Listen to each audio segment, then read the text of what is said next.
El pasado 5 de noviembre muere el doctor Enrique Dussel, uno de los grandes pensadores e intelectuales contemporáneos.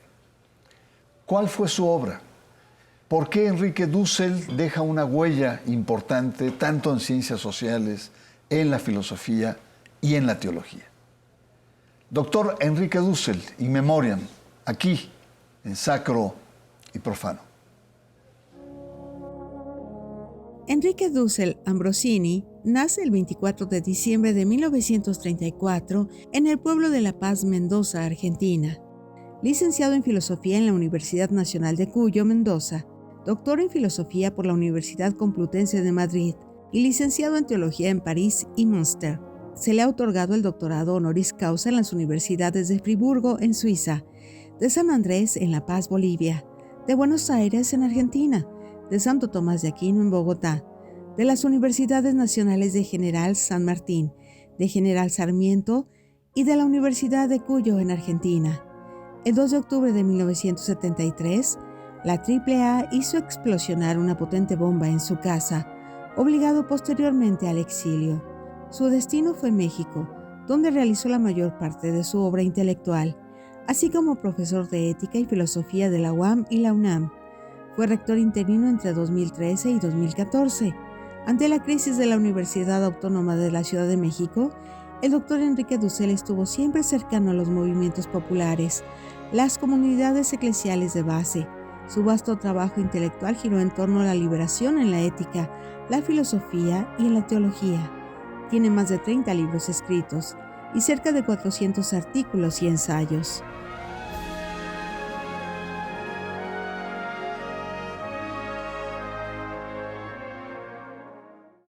Sentimos en verdad el fallecimiento del doctor Enrique Dussel, un maestro, un amigo y generador de un pensamiento crítico en diferentes generaciones. Estuvo aquí en Sacro y Profano alrededor de 5 o 6 veces en este set. Y como vimos en la cápsula, siempre cercano al universo de los pobres, de los vulnerables, de los movimientos populares. Hoy lo recordamos a un maestro y rendimos homenaje a una brillante trayectoria. Por ello agradezco la presencia de su hijo, Enrique Dussel Peters, y del teólogo Julián Cruzalta para conversar. Enrique, pues se nos fue tu padre, 88 años. ¿Con qué te quedas? ¿Cuál crees que fue el principal legado de tu padre? Mira, es un poco contradictorio poder comentar al respecto como hijo, como académico, etc. Yo me quedo con la idea de una persona muy coherente, ¿no? Y en donde pocas veces, siendo autocrítico, y no porque se trate de mi padre, pero pocas veces desde mis inicios como estudiante he encontrado a pensadores, no necesariamente académicos, pero a pensadores coherentes con su praxis, con sus escritos, con sus vínculos sociales, académicos y demás. Entonces, una persona que busca ser coherente, una persona que en todo momento, en casa, pero también en cualquier evento, hizo una loa a la vida, ¿no? En la teología, en su análisis sobre el marxismo, en comunidades, etc., él siempre destacó la relevancia de la vida, ¿no? Y de la vida en espacio y en tiempo, le hace en América Latina y el Caribe, ¿no? Entonces, y yo diría, por último, probablemente su insistencia en tratar y dedicarle no solo a comunidades, a movimientos sociales, como tú indicabas, sino que sobre todo a los jóvenes, invitarlos, incentivarlos a integrarse, a leer, a tener a dedicarle tiempo cotidiano a la lectura crítica y a formarse una idea propia. ¿no? Entonces, bueno, yo diría que es un legado serio y que genera, en fin, toda una serie de retos personales, pero también para instituciones académicas, movimientos, comunidades, ¿no? Muy bien, Enrique. Y Julián, ¿qué representa Enrique para América Latina, sobre todo para los católicos? Él era católico, lo sentía con mucho orgullo y dialogante con muchas religiones, ¿no? Y un diálogo crítico y autocrítico también. ¿Qué representa Enrique para los católicos en América Latina? Un gran pensador, un gran maestro y un teólogo importantísimo. Creo que de los que tenía más completo el panorama de la teología de la liberación, dialogó con todos los teólogos y teólogas de esta teología. Hace un trabajo extraordinario en el sentido bíblico. Pocos hablan de la parte bíblica de Dussel, muy importante. Acordémonos de sus primeros libros, es El humanismo semita. Y luego va a vivir a Palestina, después escribirá un libro, El humanismo helénico, y es como una trilogía, y la antropología dual de la cristiandad. Él supo diferenciar entre el cristianismo y la cristiandad. La cristiandad como este sistema de referencias económicas, sociales, que es dual, espíritu y materia. Y entonces él supo hacer una síntesis del pensamiento semítica, que da su ética y una ética muy bíblica, por eso su lectura de Marx, diferente a todos los demás de izquierda, porque él lee el Marx desde el mundo semítico. El Marx unido en su familia a muchos rabinos, y que tiene esa mirada crítica de la Biblia. Entonces lo que queda es este recuperador del pensamiento semita y que logra ir más allá en la cristiandad. La cristiandad no va a perder el fin semítico. El pensamiento semita está en el final. Tiene el aparato griego, el pensamiento griego, pero el fondo es semita. Creo que Dussel rescata esto, como el cristianismo no lo perdió. Y por eso le da posibilidad en la teología de la liberación de rescatar el mundo bíblico sin perderse en el mundo de los padres de la Iglesia, del aparato ideológico de la cristiandad. Bueno, tenemos una primera entrada de un personaje extraordinario, de un pensador, como dijo su hijo Enrique Dussel Peters, un hombre coherente, cosa que difícilmente podemos encontrar. Y no solamente un gran pensador en filosofía, en política o en teología, sino también un biblista agudo, como lo acaban de señalar. Vamos a una pausa. Usted está en Sacro y Profano y estamos viendo Enrique Dussel in Memoria.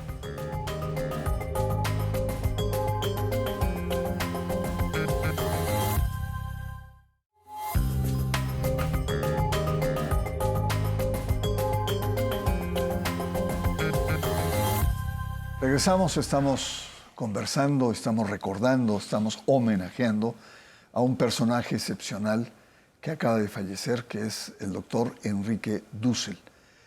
Y lo interesante de él es que podemos ver parte de su pensamiento en los libros, podemos ver en sus conferencias, si usted lo busca en YouTube, tiene muchísimas conferencias que están registradas.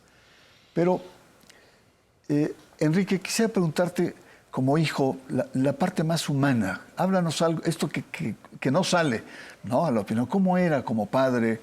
¿Cuál era tu relación con él? ¿Cómo es como abuelo, esposo? Una persona tan viajera como él era. Siempre andaba afuera, en diferentes partes del mundo. Mira, a ver, yo te diría, en general, era una persona muy de familia, ¿no? El haber salido de Mendoza le dolió mucho, porque en Mendoza teníamos un núcleo familiar muy amplio que al venir a la Ciudad de México pues desapareció, se disolvió, quedamos un núcleo mucho más pequeño, ¿no? Siendo que en Mendoza teníamos todos los domingos encuentros con mi abuelo, el papá de mi papá, etcétera, y toda una familia grande, muy grande, ¿no?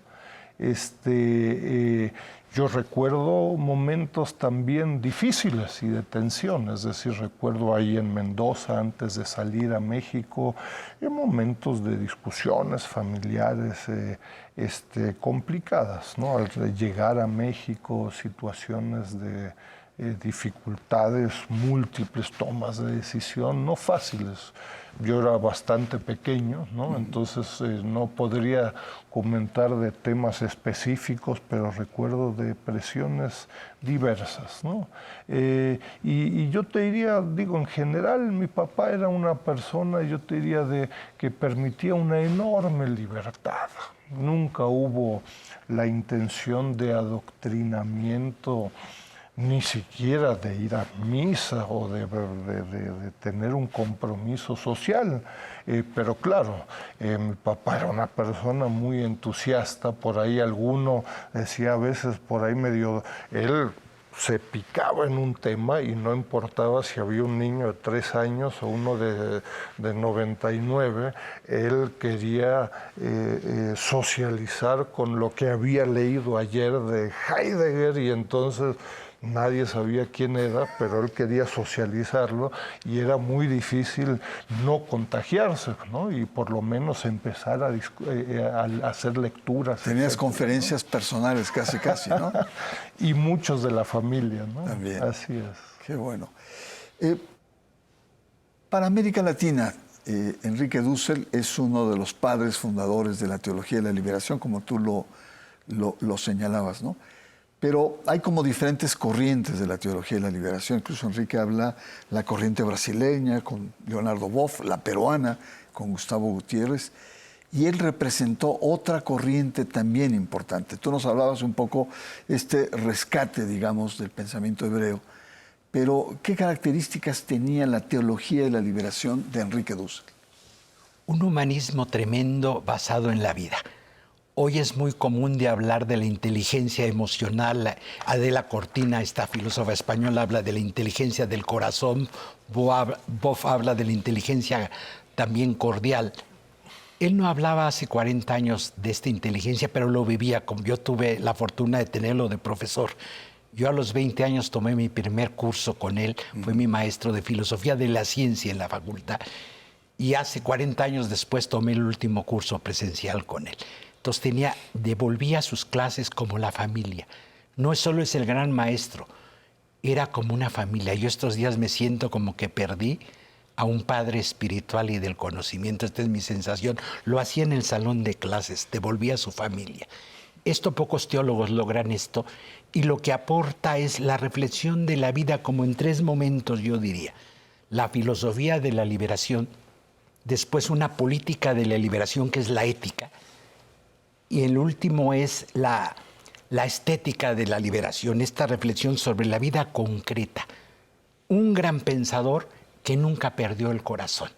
Esto es lo que aporta, porque desde afuera podría ser un pensador frío, calculador, gran filósofo, no un corazón grande. Como profesor siempre tendré yo en mi pensamiento al teólogo amoroso. Te enseñaba con mucho cariño, y la coherencia. Mirarlo a los ojos, a mí me gustaba en clase, era mirar coherencia. Entonces aporta la teología el corazón. Hoy hablamos de sentipensar. Fue de los primeros teólogos que lo hizo realidad, sentir y pensar. Sí, yo recuerdo la primera vez que lo escuché ahí por el año 75, creo que fue el primer evento al que asistió después del exilio. Otoño, por ahí agosto, no recuerdo muy bien. Y tuvo una conferencia alucinante donde habló en torno a la Eucaristía y la espiritualidad. Entonces él decía las relaciones de producción en la construcción del vino y del pan, lo que simbolizaba en una nueva espiritualidad de la Eucaristía. Todos estábamos así. Y lo escribí. Me bajó el corazón cuando dijo, es que si ustedes se ponen a trabajar intelectualmente, éramos puros jovencitos ahí en esa conferencia, a los 40 años van a empezar a producir. Todos nos quedamos viendo, tenemos 20 años, o sea, tenemos que cursar toda nuestra vida para poder empezar a decir algo en este mundo. Bueno, Enrique, pero un escritor fecundo como él, 50 libros, 400 artículos, muchas lenguas.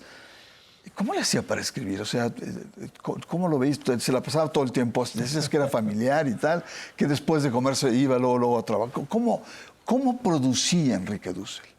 Bueno, yo te diría a través, y creo que acá coincidimos los tres, a través de un gran entusiasmo por la vida, con el lujo, yo diría, de trabajar en un lugar que lo entusiasmaba, ¿no? La verdad es que si le pagaban o no le pagaban era secundario, pues a él le entusiasmaba lo que hacía.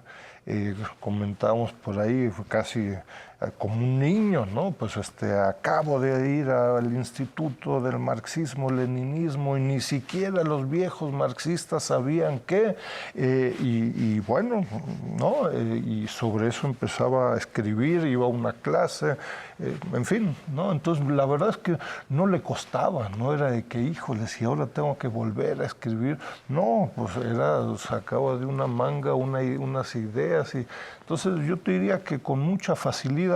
Claro, eso también hay que ser sinceros y claros, también tenía costos, ¿no? Claro. Yo me acuerdo hace 40, 50 años, viajar en América Latina no era lo que es viajar hoy en día, ¿no? Entonces por ahí mi papá desaparecía por periodos largos, porque hacer un curso de un mes en Perú, pues significaba que no estaba en casa, ¿no? Claro. Entonces, pero bueno, era con una gran alegría y no era una presión de trabajo, no tengo que cumplir, sino que nadie se lo pedía, ¿no? Eso lo hacía por amor a la ciencia, su compromiso, ¿no? Y yo te diría, muy importante es también, claro, su fundamentación y como creyente católico, ¿no? Eso fue un tema hasta su muerte, yo te diría, que lo apoyó mucho emocionalmente y en todos los sentidos. Y era un entusiasta de primera, ¿no? Siempre con mucha alegría y con mucha novedad veía las cosas. Finalmente, para cerrar el bloque, Julián, el tema del pobre. El tema del pobre, de los movimientos populares, de los sujetos vulnerables, es central en su narrativa. Desde la vida, en esta defensa, la vida, este don, que él siempre hablaba de un don, se agradece donando la propia vida. Sobre todo, y ahí viene el pensamiento semita bíblico otra vez, al pobre, al huérfano, a la viuda, a los desposeídos, a los basurables de la tierra. Y fue coherente con eso. En toda su mirada crítica de la colonia, habría que liberar. ¿Y liberar de qué? De esta colonización cultural de la conciencia. Entonces contribuye mucho su pensamiento a regresar la vida a los que se les niega la vida. Un sistema que habla de la vida pero que destruye la vida de millones de personas. Entonces él hace un análisis serio de la modernidad temprana que nace con la colonia y que ahora sigue en esta posmodernidad con Estados Unidos y todo el neoliberalismo fuerte. Entonces es un pensador que contribuye a la vida concreta, a la vida material. No solo es un pensador teórico de la vida abstracta. La vida se vulnera en el medio ambiente, en la miseria de los pobres, de los desposeídos, de los migrantes. Son temas que le interesaron y siempre en diferentes momentos es el tema de la vida, pero la vida de carne y hueso. Muy bien, pues vamos a una pausa. Estamos conversando en torno a algunos aspectos del doctor Enrique Dussel, que acaba de fallecer. Le recuerdo que usted está en Sacro y Profano y vamos a una pausa.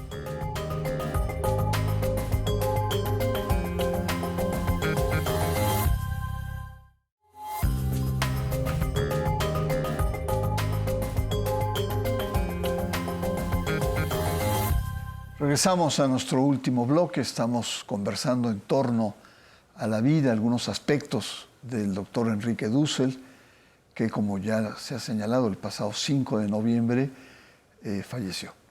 Y todos lo sentimos, pero tenemos también al mismo tiempo una enorme alegría de poder haber sido testigos y de acompañar en diferentes tramos con el gran Enrique Dussel. Julián, para terminar, ¿por qué la Iglesia mexicana aprovechó tan poco Enrique Dussel? ¿Por qué tan cortos, tan chatos los obispos, de que tenían a la mano un gran teólogo, un creyente profundo? Apenas si lo invitaban, apenas si los libros, y es más, muchas veces lo censuraron. Enrique varias veces decía que los teólogos de la liberación y él habían tenido una doble represión, una represión de las dictaduras en América Latina y una represión de la propia Iglesia en esta Guerra Fría de Juan Pablo II y Benedicto XVI. ¿Por qué la Iglesia no aprovechó más a Enrique Dussel? Porque en términos generales la Iglesia mexicana todavía es una iglesia colonial. Y un crítico tan agudo como Dussel de la colonia, pues no le resultaba fácil acercarse. Es una iglesia donde todavía el pobre, América no cuenta. La historia de la iglesia mexicana mirada por los obispos, hay excepciones como en todo, pero en la gran mayoría es una historia de la antigüedad, de Grecia, donde América Latina no cuenta. Y Enrique fue un gran crítico de este colonialismo cultural, una iglesia que no le apuesta al pobre, a la viuda, a los miserables, le apuesta a las jerarquías y cuenta su historia todavía colonial. Es entendible pero no justificable por qué no lo aprovechó, porque él fue crítico precisamente de esa iglesia colonial y fue agudo crítico, los desenmascaró sin groserías, sin violencias, con cariño. No lograron comprender que tenían a alguien que les daba instrumentos para interpretarse y haber pasado. Es una iglesia que le queda de ver, no a Enrique, a los pobres de México, a los que no son parte de la historia, porque sigue siendo, por desgracia, lo que digo, una iglesia colonial todavía. Muy elegante. Yo diría que los obispos son más bien mojigatos, a ver, decir con la verdad, ¿no? Frente a estos temas. ¿Cómo te gustaría que fuera recordado tu padre? Tú tuviste, me dicen, un emotivo mensaje en Galloso. ¿Cuáles fueron como los principales planteamientos que hiciste y cómo te gustaría que tu padre fuera recordado por la historia? Mira, yo creo que a mi padre le gustaría mucho que su pensamiento siguiera vivo, ¿no? Que se siguiera revisando, leyendo, criticando, ¿no? Actualizando en tiempo y espacio su planteamiento. Yo invitaría a todos los interesados, en fin, a hacer uso ahí de su legado escrito, pero también de su portal, donde, en fin, tan cantidad de libros, conferencias y demás gratuitamente, ¿no? En diferentes formatos, etcétera. Yo creo que eso le daría mucho gusto. Y yo creo que también le daría mucho gusto también esta idea, entre otros, ética, me parece a mí, el tema del servicio, ¿no? El servicio individual, social, ante la sociedad de los funcionarios, ¿no? Plantear con claridad la importancia de un compromiso, pero sobre todo de un servicio, ¿no? La importancia de comprometerse ante situaciones concretas y, por último, el tema de la formación de los jóvenes, ¿no?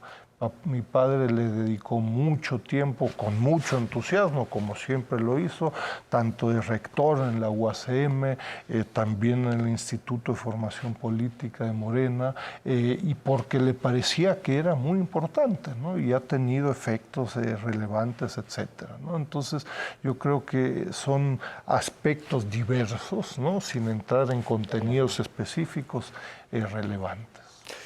Pues muy bien. Enrique Dussel Peters, muchas gracias por tu testimonio. Hay muchos temas que quedan ahí, su presencia en Morena, su presencia en la izquierda latinoamericana, su relación con Fidel Castro y con un sector de la izquierda, en fin, la relación marxismo-cristianismo, que él también jugó un papel muy importante, y sobre todo también elementos de espiritualidad, que él hizo aportes significativos. Pero no hay tiempo. Yo lo único que diría antes de escuchar a Enrique Dussel es que le damos un adiós y le llevamos en la razón y en el corazón. Buenas noches. Que la teología está explicando la causa de la pobreza como un pecado estructural. Es decir, es una teología que parte de lo cotidiano con la metodología de las ciencias sociales, aún del psicoanálisis, de toda la episteme descolonial más crítica, y sabe hacer teología, de tal manera que ha logrado llenar un vacío en la izquierda más bien secularizante, diciendo que la religión es el opio, se distanció del imaginario popular africano, musulmán, hindú, chino. Los chinos son en el fondo taoístas y budistas y confucianos, o de América Latina. Es decir, que el imaginario popular es religioso.